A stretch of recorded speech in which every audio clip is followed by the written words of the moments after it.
Bueno, bienvenidos a un programa del Camino de la Voz. Hoy estamos con una persona algo especial, diría yo. Se trata de David Pirelli, este señor que hemos visto muchas veces, los que tuvimos oportunidad de hacerlo en el programa de Rastros. Ha estado invitado también en otros programas de televisión. Y bueno, ahora aquí en este canal, en este humilde canal, vamos a hacerle una pregunta, charlar con él y ver qué nos cuenta. Hola David, ¿cómo estás? Hola, bien, ¿y tú? Muy bien, gracias. Gracias por la invitación. Por favor, un placer, la verdad. Hace tiempo que quería hacerte una entrevista, la verdad. Y bueno, surgió primero con Jorge porque ya lo conocía y fue a quien le dije mi inquietud de hablar con vos. Me dijo, sí, no hay ningún problema, va a acceder tranquilamente. Y bueno, después de tanto esperar, acá estamos, porque hubieron contratiempos. Sí, sí, sí. Una cosa u otra. Pero bueno, siempre Siempre. dicen que son las horas consagradas, ¿no? Cuando es el momento que debe ser, sucede. Tal cual, tal cual. Me gustaría que me contaras algo de... Me gustaría empezar por tu niñez. ¿Cómo fue tu niñez? Siempre tuve como ese cuestionamiento o esa inquietud distinta del resto, ¿no? De preguntarme, bueno, qué había, qué pasaba cuando alguien moría, bueno, de repente ya dejábamos de ver un familiar, bueno, pero ¿a dónde iba? ¿Qué pasaba? ¿Cómo ocurría? Siempre tuve como esas inquietudes. Sí tenía sucesos que, claro, cuando uno de niño no entiende lo que está sucediendo y ocurre un suceso o lo que yo denomino un acercamiento del bajo astral, eso se potencia porque el niño ante el no saber y que no hay alguien cercano que lo pueda orientar, esas cosas se potencian. Y me sucedía de estar durmiendo y en la madrugada que me cincharan las sábanas muy lentamente. Y claro, ¿qué es lo que más seguridad le da a un niño? Taparse, ¿no? Entonces, estaba eso, o cosquillas en los pies, hinchar de los pies. Había un montón de sucesos que fui teniendo que ya de adulto lo fui entendiendo desde otro lado.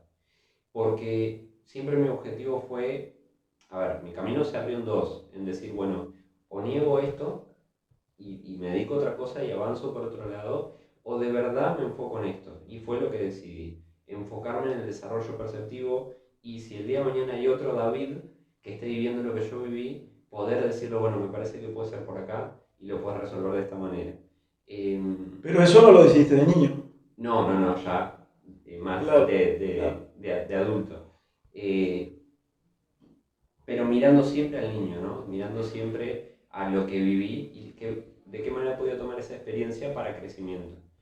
Eh, y claro, después, cuando uno va como profundizando en conocimiento, mira vivencias de niño y dice, apa, eso no era como en el momento lo naturalizaba, era otra cosa. De decirle a mi madre, sí, pero yo tengo el recuerdo tal que estaba fulano, fulano y sultano. No, pero sultano no había nacido. Entonces me daba cuenta que veía o había fallecido o había Claro. otras personas que yo de niño era una persona más. Y en el recuerdo tengo ciertas convivencias que no podría haber tenido solo con el observar lo físico, ¿no?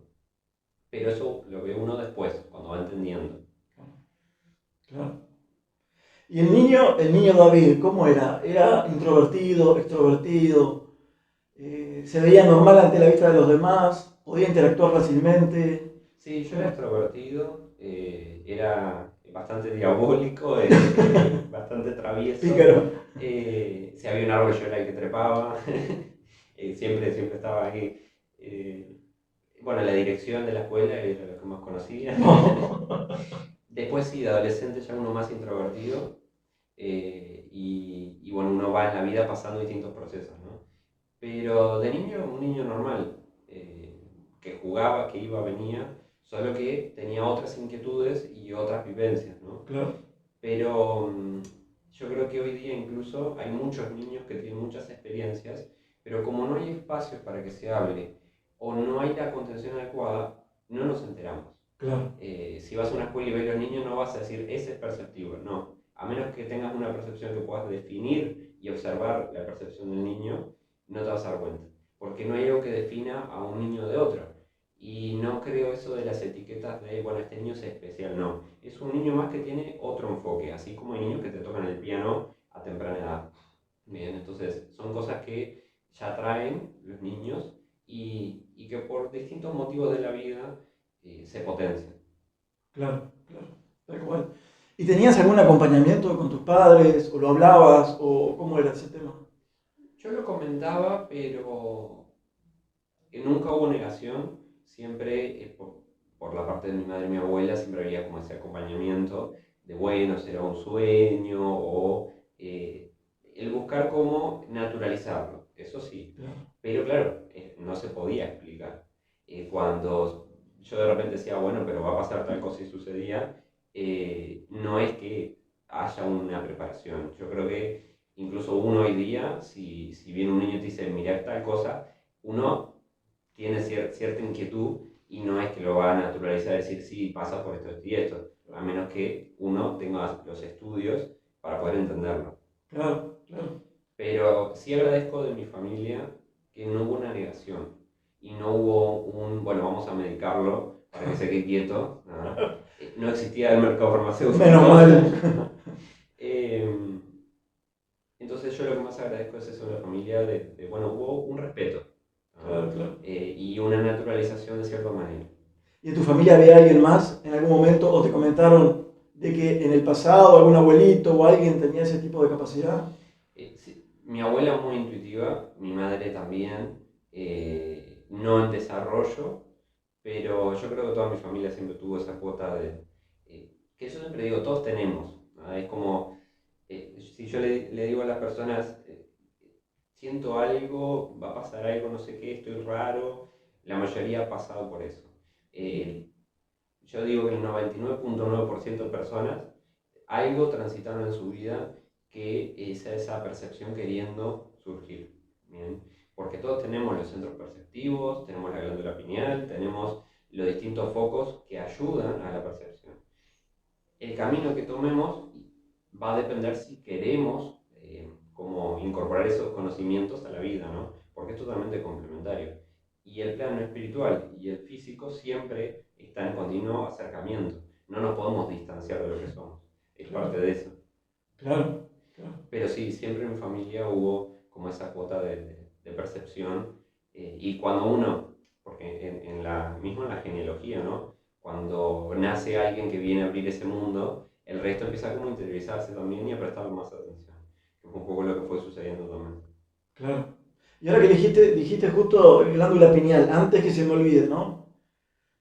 ¿Qué es para vos la glándula pineal? Y es tan cierto esto que dicen que la mayoría de la gente la tiene como atrofiada, y que a lo mejor se ha escuchado mucho el tema de la pasta dentrífica, que produce una, no sé la palabra ahora, como que la deja incapaz. Sí, ¿Eso es cierto todo esto?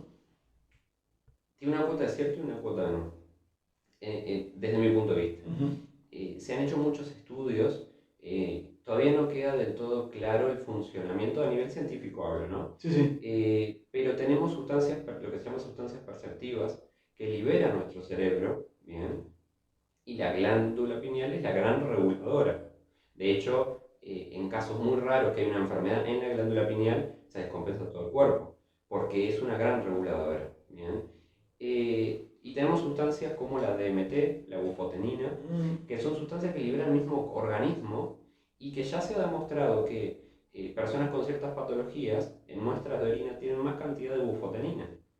Se ha visto en esquizofrenia, autismo, se ha hecho distintos estudios, entonces se empieza de a poco como a darse cuenta de, bueno, estas sustancias regulan lo que vemos y cómo percibimos la realidad. Y a su vez se han hecho estudios muy interesantes sobre cómo los antiguos chamanes descubrieron que bajo cierta influencia, ciertas luces, ciertas fogatas o ciertos tambores, el ujú. ritmo genera que nos despertemos a la percepción. ¿Pero por qué? Porque empezamos a activar nuestra parte más primitiva y no primitiva como a veces se piensa de primitiva de falta de De conocimiento, conocimiento, claro. no, primitiva de antiguo, Claro. porque la percepción surge con nosotros.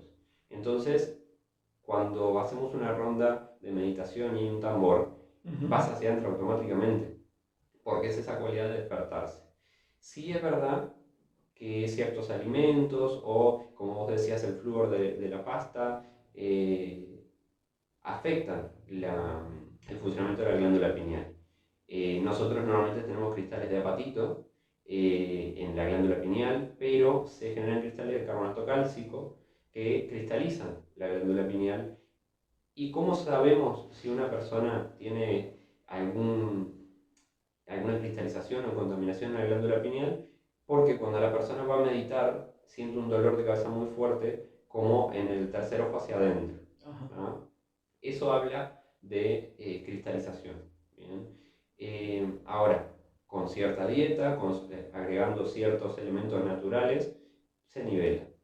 No es tampoco decir, bueno, esa persona nunca más va a percibir. No, no, en una semana ya está. A ver, ya que estás en eso, ¿qué sería, por ejemplo? Porque la gente se va a preguntar, decir, yo quiero saber qué es lo que tengo que hacer. Bueno, algo tan simple como yo siempre recomiendo una cucharadita de bicarbonato de sodio, medio vaso de agua, jugo de medio limón, todo lo entreveramos, y eso en ayunas. Todos los días. Todos los días durante 2 semanas y después vamos espaciando porque como toda terapia natural debe Dar un tiempo para... dar aire entre tratamiento y Exacto. tratamiento. Después algo muy bueno es el cacao, ¿bien? El cacao, pero el más puro, no el que te ha agregado azúcar, Sí, sí. no. Y vinagre de manzana, gracias al ácido málico, ayuda un montón a la desintoxicación. Son pequeñas cosas que uno dice, pero lo puedo conseguir en cualquier lado. Claro. Exactamente. Y ayuda a cuidar. Bueno, ni que hablar si podemos poner un filtro para el agua de la canilla, ¿no? Que tiene de todo. De todo. Entonces, son pequeñas cosas que uno dice, bueno, puedo ir haciendo a poco, puedo ir integrando y me estoy ayudando. Y no hablo solo de lo perceptivo, hablo de lo físico, Sí, sí. que a veces lo tenemos dejado de lado, ¿no? Claro, que también tiene algo que ver, digo, porque todo es equilibrio, ¿no? Exacto. Lo físico, lo emocional, lo energético y lo espiritual es Claro. un mismo bloque. Claro. Es como Son almas del cuerpo, en realidad. Exacto. Tal cual.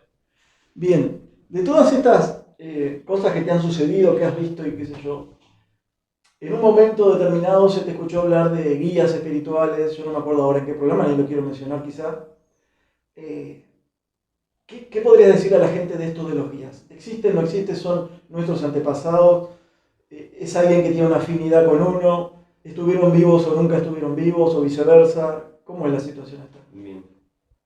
Nosotros tenemos lo que yo llamo guías espirituales que nos acompañan en nuestro día a día, nos orientan y nos instruyen. Nos protegen incluso de cierta manera. Ellos siempre van a respetar nuestro libre albedrío, nuestras decisiones, nunca nos van a decir, no, no hagas eso, no, porque están desapegados de los conceptos de hacer y no hacer, o de lo que es correcto o no. Bien, entonces, también a veces se piensa que tengo uno o dos guías, no. Es un gran equipo multidisciplinario de cientos de guías, ¿ah? Familiares que partieron de esta vida, antepasados de esta vida, familiares de vidas pasadas, antepasados de vidas pasadas, guías de otras esferas que nos acompañan según el momento, guías del lugar, guías sociales. Entonces estamos hablando de un montón. Pero ¿qué pasa? Si yo te pongo en una habitación con 100 personas, vas a ver 1, 2, 3, donde vas a poner tu foco, es lo que le vas a prestar atención.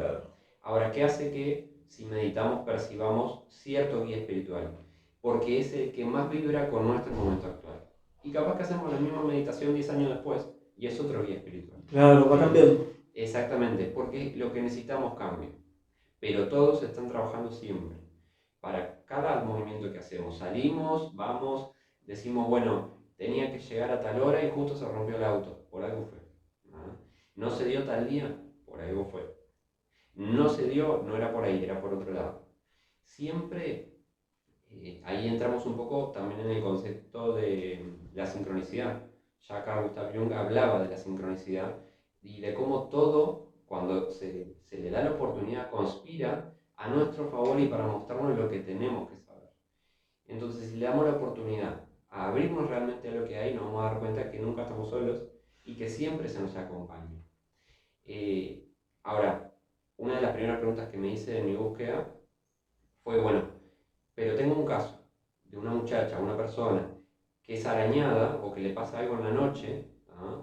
Espiritualmente hablando, ¿y de dónde están los guías ahí? ¿Qué pasó con esa muchacha que recibió un arañazo? O que de repente dice que hay algo paranormal en su casa y los Claro. guías, si son cientos, ¿por qué no están ahí? Fue una de las primeras cosas que les pregunté. Y la respuesta va por el lado de ellos respetan el libre albedrío. Entonces ahí me hice otra pregunta, porque me hago un montón de preguntas. Si respetan el libre albedrío, significa que está eligiendo a esa persona vivir eso. ¿Y por qué lo elige? Y ahí es cuando empecé a profundizar en el inconsciente. Nosotros somos conscientes de muchas cosas, pero gran parte de lo que hacemos es inconsciente. Ahí empecé a estudiar y descubrir sobre la genealogía, cuánto influyen nuestros ancestros, cuánto influye los miedos de infancia, lo que vivimos, todo eso está en el inconsciente.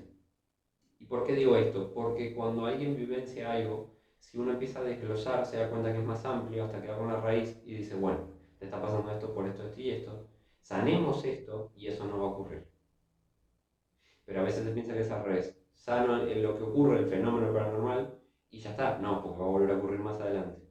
Si yo emparcho, más adelante surge. Claro. Es como un síntoma de una enfermedad. Si te doy pastillas para ese síntoma, la enfermedad sigue y va a avanzar. Bien, entonces, siempre invito a cuestionarse y decir, bueno, si se dice que funciona tal ley universal de tal manera, lo pongo a prueba. Vamos a ponerla a prueba, vamos a experimentar, vamos a ver qué ocurre.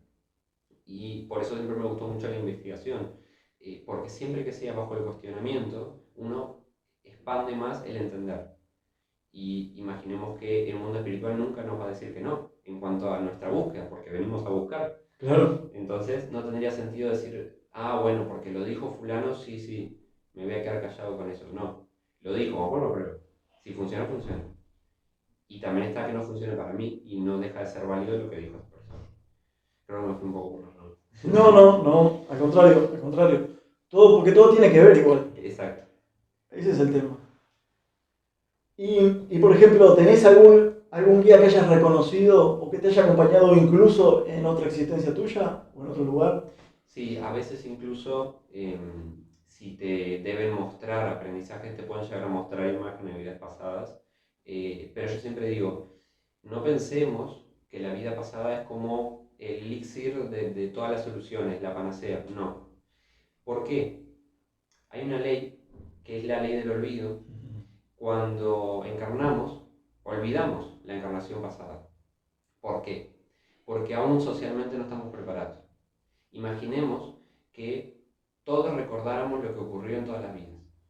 Y nace un niño totalmente inocente, decimos, ese fue el dictador tal. ¿De verdad lo tratarían igual que los demás? No. Claro, Se lo juzgaría y se lo excluiría por la duda que fuera dictador. Pero claro. no es la misma esencia. Perdón, es la misma esencia, pero no es la misma Es persona. la misma persona. ¿Ah? Entonces, como no estamos preparados, está la ley del olvido. Algunos, hay excepciones de Claro. personas que recuerdan porque deben trabajar algo puntual y deben recordarlo.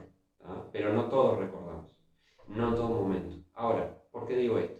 Como todo es perfecto y el universo se nivela, no tendría sentido soltarnos sin ningún recuerdo, sino si venimos a trabajar. Entonces, ¿qué pasa? Nacemos en una familia, en un árbol genealógico con ancestros e historia y en un lugar específico que tiene referencia exacta con esa vida pasada. Entonces, trabajemos esta vida, trabajemos estos ancestros, trabajemos lo que hoy pasa, que vamos a estar sanando la vida pasada. ¿Bien? Porque si no, no tendría sentido. No digo que no se recuerde la vida pasada, pero digo que se tome para trabajar el ahora. Porque muchas veces me han dicho, no, porque se me dijo que ahora tengo problemas económicos porque fui, no sé, alguien con mucho poder en una vida pasada y ahora nunca más voy a ver dinero. No. Pudo haber sido así, no digo que no. Pero vamos a trabajar esta. ¿Cómo fue el vínculo con tus padres? ¿Cómo era el dinero para tus ancestros? ¿Qué viene de atrás? Cuando terminamos de sanar esto y de entender qué hay a nivel inconsciente, y por eso lo comentaba hoy, se sana. Que el karma no es otra cosa que culpa acumulada. Señales energéticas que se nos impregnan y de cierta manera es como, bueno, voy a ser exitoso, pero no porque esto y por aquello y no frenamos. ¿Por qué? Porque vienen las culpas que vienen de un montón de lados. ¿Bien? Entonces, aprendamos a explorarlo más y no cargarnos más de lo que ya estamos de por sí. Porque muchas veces uno justifica que nos vaya mal o que pasen ciertas cosas con cosas. Y no va por ahí. Y siempre en el mundo espiritual deben buscarse soluciones. Si vos vas a un lugar y meditas y te conectás y vas y ves a los guías y ves luz y bárbaro y volvés a tu día a día y no hay cambios, no es por ahí. Algo no se está aplicando bien. Es como el dicho que van los domingos a misa y después hacen desastre toda la semana. No funciona. Si uno no aplica lo que va a vivenciar de manera espiritual, sin importar el camino, no tiene sentido. Y es un poco lo que siempre los guías van a impulsar, de decir, bueno, trae lo que te mostramos y aplicalo. Si te hablamos de la comprensión y el amor, empezá a aplicarlo. Si te hablamos de dejar ir, empezá a aplicarlo también. Perfecto. ¿Y qué pensás o qué entendiste que es realmente el karma? El karma yo lo veo, porque ¿qué pasa? No hay un universo que nos diga, sos culpable de tal cosa y vas a tener esto. No. No hay ese universo señalador que creemos que está. El único que nos señala somos nosotros.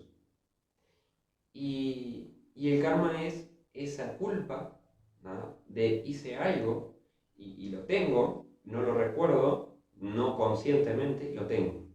Y esa culpa la reflejo, la suelto al momento de nacer, en todo el árbol genealógico, en todo lo que está ocurriendo, y voy a tener ciertas vivencias acorde a eso para sanar. Pero cuando venga la vivencia, cuando venga el problema o lo que tenga que suceder, uno dice, bueno, para, ¿qué me está desafiando esta circunstancia? ¿Qué me genera? Bueno, me genera ser más fuerte. Bueno, ¿qué más me genera? ¿Qué otros aprendizajes vienen a enseñarme? Porque debo aprender. Si yo no aprendo realmente lo que está ocurriendo, se termina el problema y vuelve a ocurrir, porque repetimos el ciclo. ¿Bien?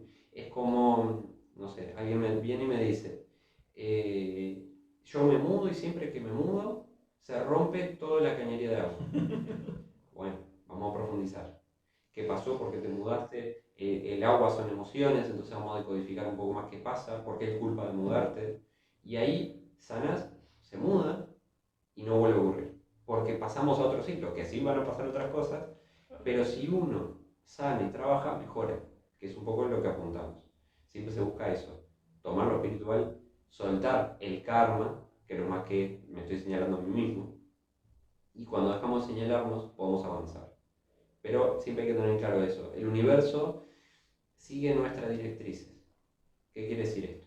Que si yo me creo que en una vida pasada tal cosa y no voy a ver dinero, no vas a ver dinero. Porque el universo mira y dice, ah, bueno, sí, vos lo crees, para vos es real, tomá lo que vos pediste.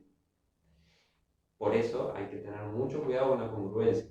Pensar, decir, hacer, sentir. Porque si no hay congruencia no avanzamos. Claro, porque también eso se tiene que juntar, porque es como cuando dice la gente, sí, pero yo me focalizo en algo, quiero algo y nunca sucede. Exactamente. Porque capaz que pensamos, sí, quiero la casa en tal lado, bla, bla, bla, y digo, pa, no sé si saldrá, porque viste que está difícil. No hago nada, me quedo sentado Claro, y no lo siento realmente, ya está, no no va a pasa. ocurrir. Que fue un poco lo que pasó cuando surgió toda la ley de atracción. Claro, ¿Qué pasó? Hubo un boom de la ley de atracción y todo el mundo yendo a sentarse, ah, sí, bueno, quiero esto, quiero aquello, quiero esto. Y después hubo el gran bajón de la ley de atracción de, ah, bueno, es mi culpa. Si todos te dicen, yo lo logré, yo me compré la casa, no sé qué, porque era un poco lo que se vendía, ¿no? sí, Y yo me pongo horas a pensar sobre lo que quiero y no está pasando, el problema soy yo.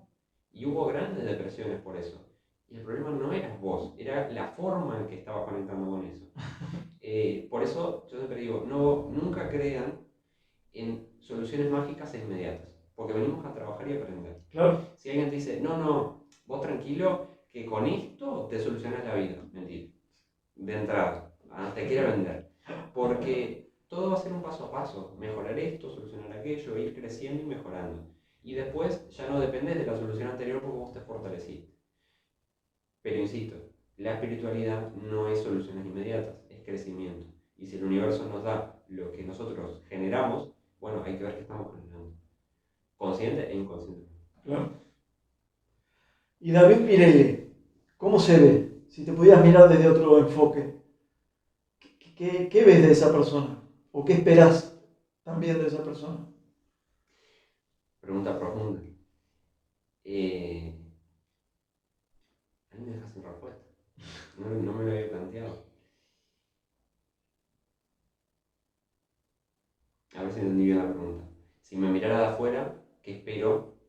¿Qué ves en esa persona? ¿Cómo te aprecias?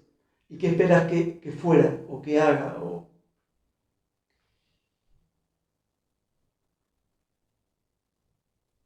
No sabría si te puedo responder. Está bien, no hay problema. Tenés toda la Eh, conversación y capaz que interiormente por ahí aparece después. En realidad lo que espero es el seguir buscando, siempre estoy con esa inquietud de seguir buscando, seguir explorando. Eh, no sé si me veo de una manera definida y de ahí un poco me cueste la respuesta, pero espero siempre tener dudas, porque a veces pensamos que explorando llega un punto que entendimos todo, ¿no? Nunca. Porque estamos en un marco de comprensión y nos mantenemos ahí. Cuando algo sale del marco es más grande y hay más para explorar. Entonces, espero siempre estar en esa búsqueda, seguir conociendo a las personas hermosas que he conocido, que me han permitido seguir trabajando y aprendiendo, porque yo siempre digo, cada estudiante, cada paciente que llega, yo aprendo un montón, porque no solo que les puedo dar ciertas recomendaciones y volcar todo lo que tengo de mí, sino que la otra persona con sus experiencias fortalece más lo que sé y lo que no sé también. Entonces, espero que siga el crecimiento y ser un poco motivador de mirar hacia adentro, que hoy día falta un montón, al menos así lo veo. Sí, tal cual. Y ahora que nombraste parte de lo que te dedicas, me gustaría que nos contaras más o menos a qué te dedicas y qué es lo que estás haciendo. Creo que son más complejos que lo anterior. En realidad, para explicar un poco a qué me dedico, voy un poco hacia atrás. Yo empecé a los 16 con mi primer paciente. eh, que voy a ser claro, los primeros pacientes siempre fueron los que estaban más cercanos. Yo estaba transitando el liceo. ¿Quién estaba más cercano? Los profesores. Entonces, mis primeros pacientes fueron los profesores. Claro, en ese momento, totalmente introvertido, escribía una carta porque tenía la necesidad de transmitirle los mensajes, se la dejaba al profesor y me iba. Después, el acercarse a ciertos profesores y pedirme consulta y hacerme interrogantes, bueno, me armé mi espacio y fue todo mejorando. Que en realidad eso ocurrió a raíz de una profesora de filosofía que me dijo, sos muy bueno en lo que haces, ¿por qué no te dedicas a esto? Y dije, sí, ¿por qué no? Y ahí empecé a avanzar. Y me fui encontrando con un montón de obstáculos. Uno fue que venía un paciente y los guías me decían, recomendale Carqueja. Bien. Me dicen que te recomiende Carqueja, pero yo no tenía idea qué era. O sea, sí que era, Sí, pero pero ¿por qué? ¿O claro. para qué? Entonces empecé a estudiar todo lo que es naturopatía. De ahí estudié un montón de elaboración, de elixires florales, tinturas, homeopatía. Duda que tenía, duda que buscaba resolver. Me pasó lo mismo con los cristales, estudié gemoterapia enfocado a, bueno, ¿por qué este cristal ayuda? Que es lo que decía recién, cuestionarnos. Porque vos me decís, pongo la amatista en tal lado y hace tal cosa. ¿Por qué? Entonces empecé a estudiar, seguí profesionalizándome y hoy día me dedico a el trabajo en consulta, buscando entender cuáles son los patrones inconscientes, qué es lo que frena o impulsa a la persona. Expandí mucho más lo que es mi percepción en poder entender los detalles, porque claro, en un inicio eran colores. Luego empecé a ver ciertos patrones. Bueno, si la persona tiene determinado color, determinada forma, determinado movimiento, es porque pasa esto, esto y aquello. Empecé a escribirlo, empecé a estructurarlo. Así surgieron los cursos, así que fui también aplicando un poco de docencia. Surgió la disciplina conectividad trascendental, enfocada al desarrollo perceptivo, que los guías me ayudaron a estructurarlo bueno, llega una persona, tenga conocimiento o no de percepción, y cómo se logra acompañarla para que mire hacia adentro y expanda su percepción. Bien, que vaya teniendo más conocimiento de, bueno, quién soy, dónde estoy y hacia dónde voy, que son grandes preguntas. Así que un poco es a eso a lo que me dedico. Tenemos una tiendita, se llama Vitriol, junto a mi pareja, que buscamos traer fórmulas antiguas, algo que yo un poco te contaba hoy, para limpieza, para protección, para movimiento energético. Así que bueno, un poco es eso a lo que nos dedicamos, el poder generar elaboración de productos, poder dictar clases y bueno, ayudar a los pacientes que lo necesiten. ¿Y dónde te puede ubicar la gente si alguien se quiere acercar por ese motivo, por ejemplo? Me pueden escribir en mis redes, David Perile, tanto en Facebook como en Instagram. No doy un lugar porque justo ahora estamos, al momento de grabar estamos en mudanza, así que... pero bueno, ya va a haber incluso un espacio más estructurado para que estamos armando junto a otros terapeutas. Acá en Montevideo también. En Montevideo, sí. Sí, sí. Lo máximo que puedo adelantar es en la zona del Prado. Ah, mira, bien, bien.